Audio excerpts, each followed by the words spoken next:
누구를 대상으로 설교하는 것이 가장 힘들까요? 아이들도 힘들고 다 어렵지만 특별히 청소년들이 가장 힘듭니다.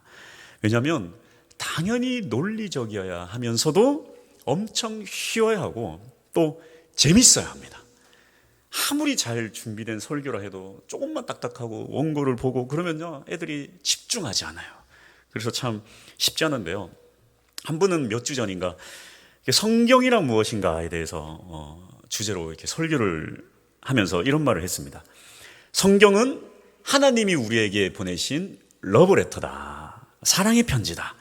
여기까지는 준비된 설교인데 여기에 좀 이해가 될 만한 예화가 하나 있었으면 좋겠다. 설교 순간에 고민이 되었는데 순간 떠오르는 아이디어가 하나 있었습니다. 그게 뭐냐면 제가 이렇게 물어봤어요. 여자친구 사귀어봤냐? 남자친구 사귀어봤냐? 그랬더니 대다수가 사귀어봤다는 거예요. 중학교 2학년, 3학년인데. 어떻게 사귀게 됐냐? 뭐 서로 썸 타다가 사귀었다. 내가 먼저 고백을 했다. 저쪽이 나한테 고백해서 사귀었다. 그러면은 제가 또 한 가지 더 물어봤습니다. 그러면 우리 사귀는 거다. 오늘 1일이다. 둘이 사귀는 거다. 이렇게 성립이 되려면 오늘 사귀는 거다. 이렇게 하려면 어떻게 해야 되냐? 서로 좋아해야 되는 거냐? 한 명만 좋아해도 되는 거냐? 아니면 서로 싫은데 그냥 사귈 수도 있는 거냐? 제가 이렇게 물어봤더니 아니래요. 서로 좋아해야지만 사귀는 거라는 거예요. 예. 여러분, 서로 좋아해야지만 사귀는 겁니다. 서로 좋아해야지 결혼하는 거죠. 그렇죠? 예. 자, 그래서 제가 이렇게 결론 내렸습니다. 그렇다면 성경은 러브레터다. 성경은 사랑의 편지다. 성경은 하나님이 먼저 우리를 사랑했다. 하나님의 짝사랑의 표현이다. 그렇다면 이제 누구만 남았는가? 자, 하나님 우리를 사랑해요. 이제 누구만 남았습니까? 우리가 그 사랑을 받아들이고 우리가 하나님을 사랑할 때에 비로소 그 사랑이 이어지는 것입니다. 할렐루야. 이것이 바로 이 성경의 원리입니다. 성경은 하나님께서 우리에게 보내신 사랑의 편지입니다. 그래서 구약은 어떻게 사랑할 것인가에 대한 예고편이라고 한다면 신약, 즉 예수 그리스도의 십자가는 그 예고편의 실천입니다. 단언컨대 십자가는 우리를 죽음에서 구원하신 가장 완벽한 사랑의 표현입니다. 오늘 그 십자가 사랑에 대해서 한번 알아보기 원하는데요. 첫 번째, 어떻게 십자가에서 죽으셨는가? 예수님은 요일로 보자면 금요일에 잡히십니다. 그래서 고난주간 금요일을 성금요일이라고 칭하는데요. 이 성금요일을 시간대별로 정리를 해보자면 자정 12시에 겟세마네 동산에서 기도를 하시고 새벽 2시에 잡히십니다. 그리고 새벽 3시에 안나스에게 신문을 당하시고 새벽 4시부터는 가야바의 신문과 공회의 정죄 또 헤롯의 신문이 이어집니다. 그리고 채찍질을 당하시고 새벽 6시에 빌라도로부터 판결을 받으시고 골고다 언덕을 오르십니다. 그렇게 3시간에 걸쳐서 힘겹게 골고다를 오르신 후에 9시에 십자가에 달리십니다. 십자가에 달리신 이후로는 첫 번째 말씀으로 아버지여 저희를 사하여 주옵소서 자기의 하는 것을 알지 못함이니이다. 두 번째 말씀으로 행악자 중에 한 명에게 오늘 내가 나와 함께 낙원에 이르리라 말씀하시고 세 번째 말씀으로 어머니 보소서 아들입니다. 요한아 내 어머니라. 그리고 네 번째 말씀 내가 목마르다. 다섯 번째 말씀으로 다 이루었다. 여섯 번째 말씀 엘리 엘리 라마 사박다니 나의 하나님 어찌 나를 버리시나이까. 그리고 일곱 번째 마지막으로 아버지여 내 영혼을 아버지 손에 부탁하나이다. 이 말씀을 마지막으로 예수님은 숨을 거두십니다. 이렇게 숨을 거두신 시간이 오후 3시이므로 예수님은 9시부터 3시까지 총 6시간을 십자가에 달리셨습니다. 작년 12월에 제가 이 예수님의 사인을 잠깐 나눈 적이 있는데요. 한 번 더 잠깐 다시 한번 설명을 드리자면 미국 크리스천 의사들이 현대 의학을 통해서 예수님께서 돌아가신 때의 여러 가지 증상들을 이렇게 살펴본 결과 예수님의 이 직접적인 사인은 질식과 심낭 삼출에 의한 심장 정지로 보고 있습니다. 그래서 예수님의 고난을 정리해 보면 24시간 물에 불린 가죽 채찍으로 휘두른 태형으로 이 등에 있는 모든 살과 근육이 찢겨 나갑니다. 그런 상태로 이 대못으로 발목과 손목을 이렇게 박아서 십자가에 매다는데 이미 등과 어깨의 모든 근육이 파괴되었기 때문에 이 대못에 박힌 팔은 늘어나게 되고 탈골됩니다. 그래서 축 늘어선 상태로 십자가에 매달리는데요. 이때 이렇게 횡격막이 눌려서 숨을 쉴 수가 없어요. 숨을 쉴 수가. 숨을 쉬려면 이렇게 몸을 들어 올려야 되는데요. 이게 팔은 힘이 없기 때문에 못이 박힌 발과 다리를 지탱해서 겨우 들어 올려서 숨을 내쉬고 또 고통으로 내려왔다가 다시 들어 올려서 숨을 내쉬고 그렇게 힘겹게 숨을 겨우겨우 내쉬다가 질식의 순간까지 일어서다 앉았다를 반복하게 됩니다. 그러니까 이 십자가 처형은 모든 근육을 파괴한 이후에 십자가에 매달아서 마지막 지쳐서 숨통이 조여서 질식해서 죽게 만드는 처형이 바로 이 십자가입니다. 철저한 무신론자였던 미국 저널리스트 리 스트로벨은 아내가 교회를 나가는 것을 도저히 인정을 할 수가 없었습니다. 그래서 그가 무엇을 했냐면 예수가 허구인 것을 밝혀내기 위해서 2년 동안을 아주 치밀하게 조사를 하며 다닙니다. 조사를 해보니까 예수가 이 역사적 사실인 것은 너무나도 많은 증인이 많고 또 문서가 있기 때문에 조사를 하면 할수록 이 예수의 역사적 사실을 부인할 수가 없는 거예요. 그렇다면 예수가 죽었다. 그리고 부활했다는 것. 이것만큼은 허구가 아니겠는가. 이것만큼은 허구가 아니겠는가. 그래서 이것을 밝혀내기 위해서 신장 폐혈액 연구소 전문 의사인 알렉산더 메드럴 박사를 찾아가 이런 질문합니다. 예수가 십자가에서 죽지 않았을 가능성은 없습니까? 혹 기절했다가 다시 깨어났을 수도 있지 않습니까? 이에 대해 이 메드럴 박사는 이렇게 대답합니다. 십자가에 매달려서 죽지 않고 기절하는 것은 불가능합니다. 그러면서 이 심낭 삼출을 설명합니다. 심장을 보호하는 심낭이라는 주머니가 있는데 여기에는 소량의 물이 있습니다. 그런데 이 질식에 의한 이산화탄소 증가 그리고 과다출혈 그리고 심각한 외상 때문에 이 심낭과 심장 사이 공간에 물이 점점 증가하게 되는데 이것을 심낭 삼출이라고 합니다. 그래서 이 심낭 삼출로 인해서 심장이 점점 압박을 받아서 고통받다가 심장이 터져서 정지하게 되는 것이 이 심낭 삼출에 대한 죽음입니다. 이거 성경의 증언과 역사적 사실로 볼 때 십자가에 매달렸다면 살아서 내려온다라거나 아니면 기절했다가 깨어나는 것은 불가능합니다. 여기까지 조사를 마친 이 리 스트로벨은 결국 윌로크릭 교회에서 예배를 드리다가 성령 충만을 받고 회심을 해서 기독교 변증가 목회자가 됩니다. 십자가는 좋게 말해서 러브레터지 십자가는 하나님의 지독한 사랑입니다. 예수 그리스도를 우리를 대신해서 아주 모욕적인 수치를 당하게 하시고 모든 고난을 당하게 하시고 결국 그 심장까지도 우리에게 내어주신 지독한 사랑이에요. 절대 우리를 포기하지 않겠다는 하나님의 결심, 결단이 바로 십자가입니다. 그래서 십자가에 능력이 있어요. 십자가에 능력이 있습니다.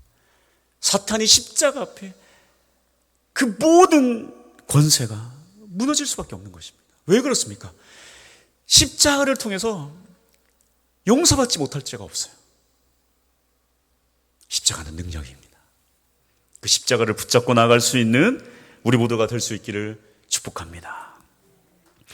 그 능력이 얼마나 강하냐면 두 번째 볼 것은 억지로 진 십자가. 이 심한 매질을 맞은 예수님께서 골고다 언덕까지 올라가신다는 것은 참으로 힘든 일이었습니다. 가다가 쓰러지고 또 가다가 쓰러지고 반복되자 어떻게 되냐면, 마침 그곳을 지나가던 구레네 사람 시몬이 있었는데요. 그는 유월절 명절을 지키기 위해 예루살렘으로 올라오던 길에 예수님을 마주치게 됩니다. 사실 그는 많은 구경꾼 중에 하나였는데 느닷없이 로마 군인에게 걸려서 십자가를 대신 지게 된 것입니다. 얼마나 황당하고 십자가를 지고 싶지 않았겠습니까? 하지만 강한 이 권력의 로마 군인의 강함을 거부할 수 없어서 억지로 십자가를 대신 진 것입니다. 21절, 마침 알렉산더와 루포의 아버지인 구레네 사람 시몬이 시골로부터 와서 지나가는데 그들이 그를 억지로 같이 가게 하여 예수의 십자가를 지우고, 이 억지로 십자가를 졌더라는 것은 공간복음 모두에 공통적으로 나타나는 말입니다. 이 구레네 사람 시몬이 십자가를 진 것은 결코 자원해서가 아닙니다. 길을 가다가 그의 입장에서는 재수없게 딱 걸린 거예요.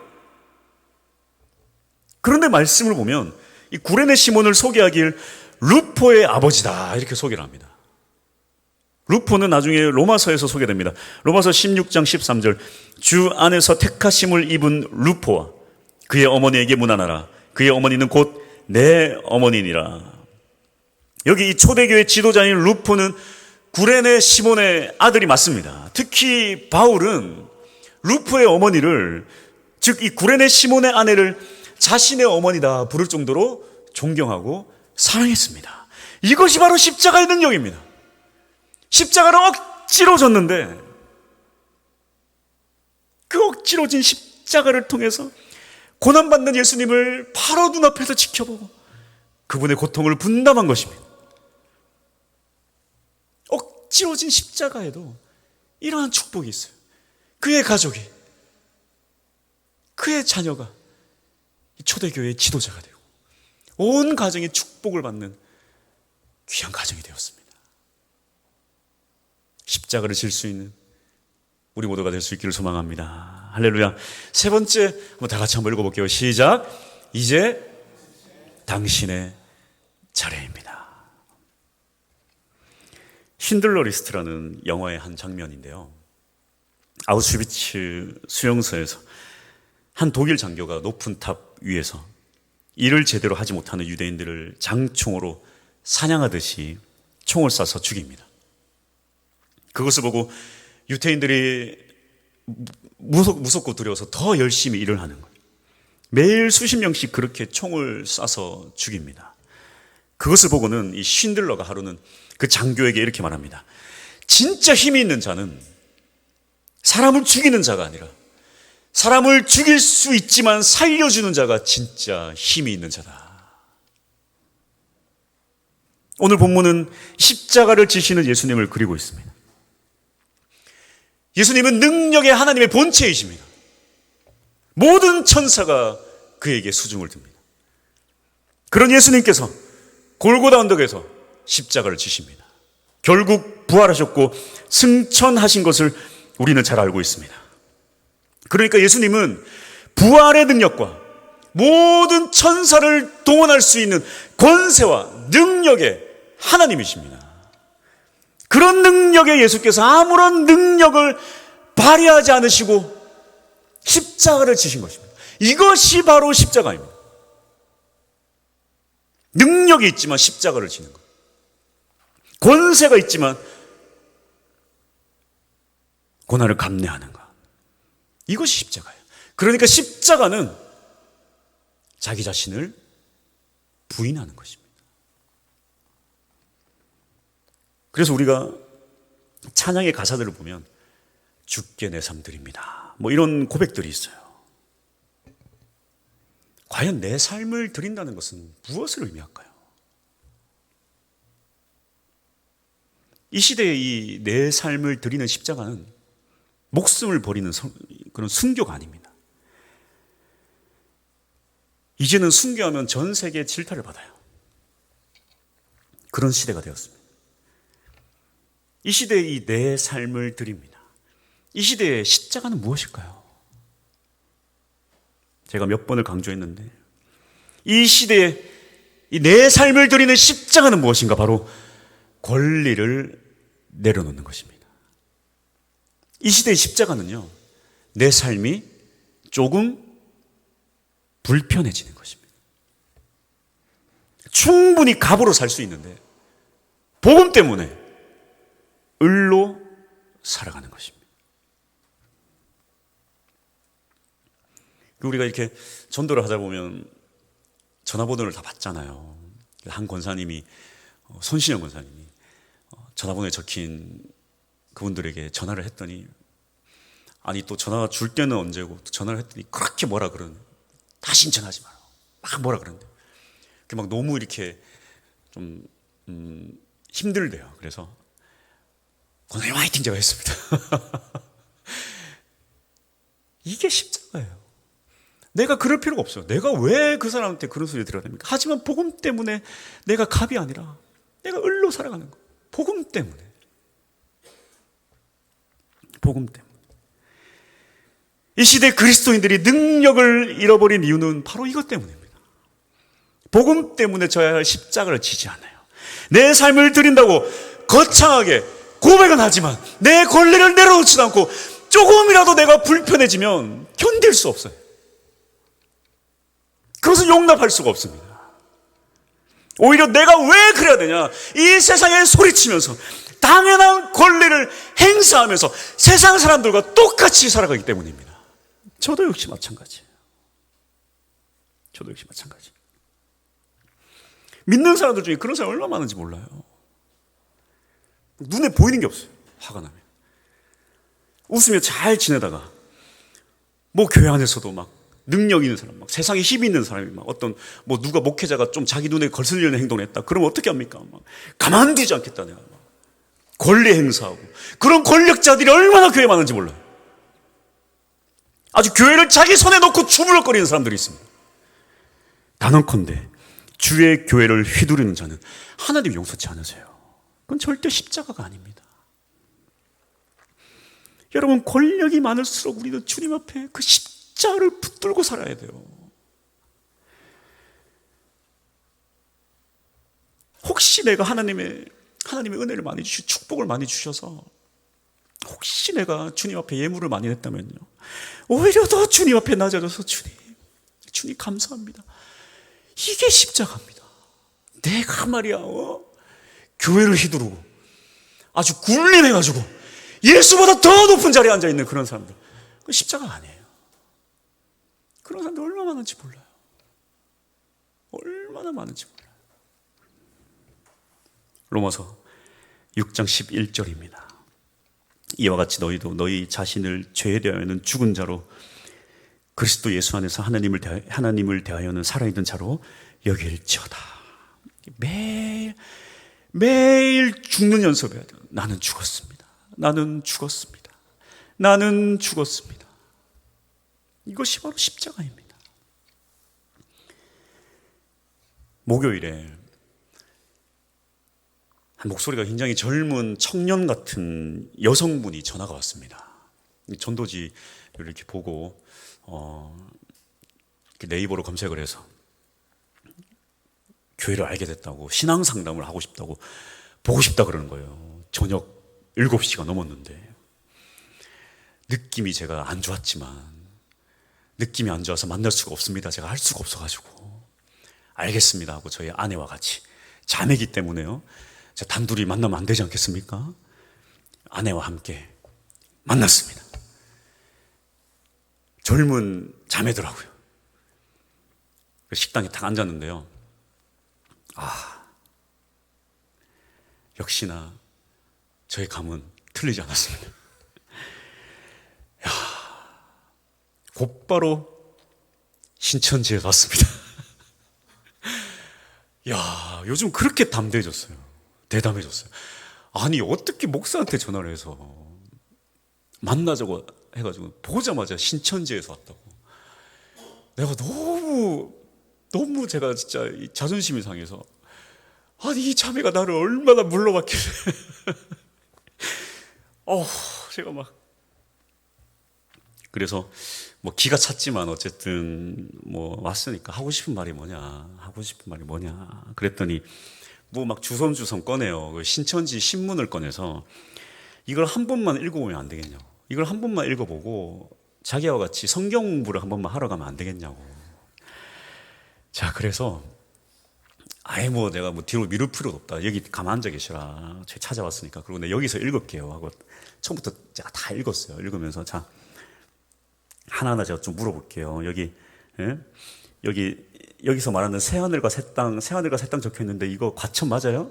과천 맞아요? 그랬더니 막 대답을 못해요. 막 그게 아니 이거 과천이잖아요. 그쵸? 과천에 땅 사놓고 여기 새하늘과 새 땅 과천 맞잖아요. 과천에 하는 맞죠? 막 그랬더니 막 그래요. 막 몸은 그래서 막 이거는 뭐 이거 맞죠? 이거 맞죠? 이거 뭐 맞죠? 제가 막 하나하나 했어요.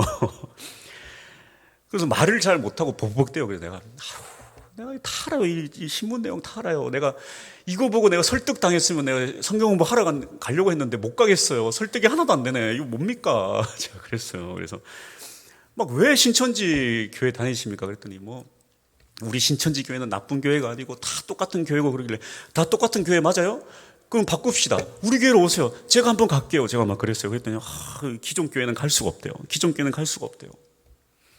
기존 교회는 뭐가 문제입니까? 신천지 교회는, 기존 교회는 차이점이 도대체 뭡니까? 제가 그러니까 요한계시록에 나와 있는 하나님의 영을 받은 사람이 있는데 그 신천지 교회에 있다는 거예요. 근데 그분이 누구냐 그랬어요. 조용한 말로 기어 들어가는 목소리로 총 회장님 그러더라고요. 총 회장님. 성함이 누군지 아세요?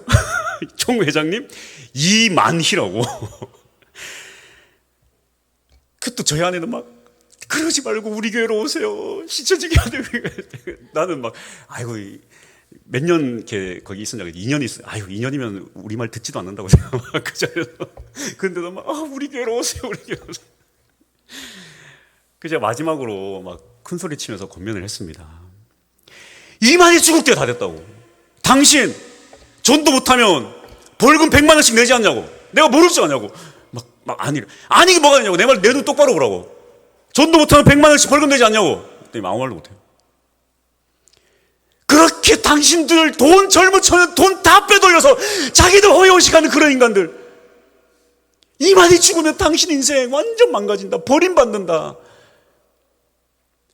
몇 년 뒤에 당신 내 말이 기억났으면 좋겠다. 지금 내가 무슨 말을 해도 듣지 않겠지만 내가 이렇게 당신한테 소리 지르는 거 몇 년 뒤에 제발 당신 머릿속에서 내 목소리가 떠올랐으면 좋겠다. 이만희는 자기만 지옥에 가는 것이 아니라 당신네들도 다 데리고 지옥에 가는 사탄 중의 악이다. 내 말이 기억났으면 좋겠다. 그러고 돌려보냈습니다. 이단의 가장 큰 문제가 무엇일까요? 스스로를 하나님보다 더 높은 곳에 서 있다는 것입니다. 즉, 이 자기 부인의 극대화가 십자가라면 이 십자가를 부인하는 것의 극대화가 바로 자기 신격화입니다. 자기 부인의 반대가 자기 신격화예요. 이 둘은 완전 반대의 위치에 있는데요. 여러분은 어디에 서 계십니까? 자기 신격화는요, 이단만 하는 게 아니에요. 내 세력이 없어서 그렇지 모든 사람은 이 자기 신격화의 함정에 빠져 살아갑니다.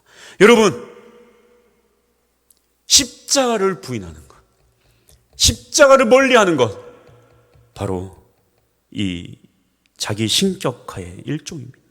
내 권리를 주장하고 나의 불편함을 용납하지 않으며 내 권리대로, 이 세상에서의 내 권세대로 살아가는 것, 자기 신격화의 일종입니다.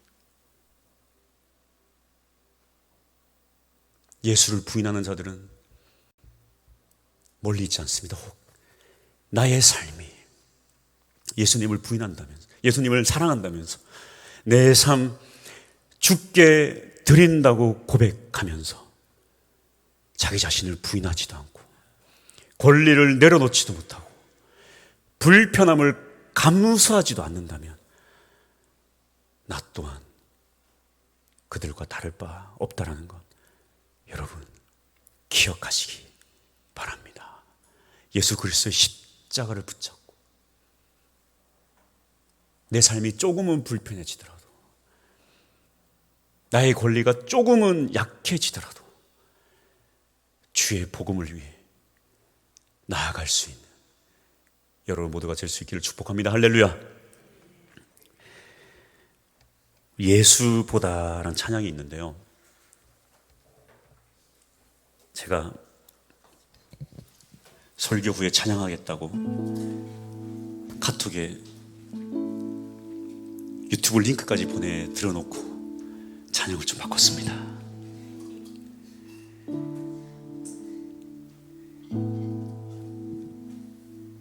제가 이 찬양을 들으면서 다시 한번 저도 다짐을 하게 되면서 이 찬양을 좀 불렀으면 좋겠다. 내 권리가 잘 내려놔지지 않잖아요. 그리고 우리는 주를 위해 살겠다고 하지만 남들 고기 먹을 때 나 풀 먹으면 또 용서가 안 되잖아요. 이것이 우리의 삶입니다. 이것이 우리의 사실 본능이에요. 그 본능의 극대화가 이단이고요. 다시금 주님의 십자가 앞에 나아갑시다. 주 예수보다 귀한 것 없습니다.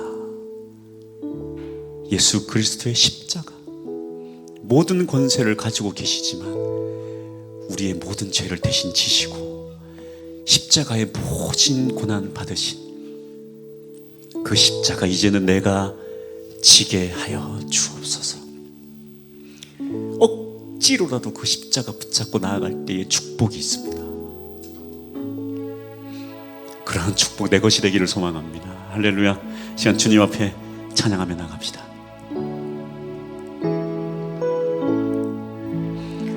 주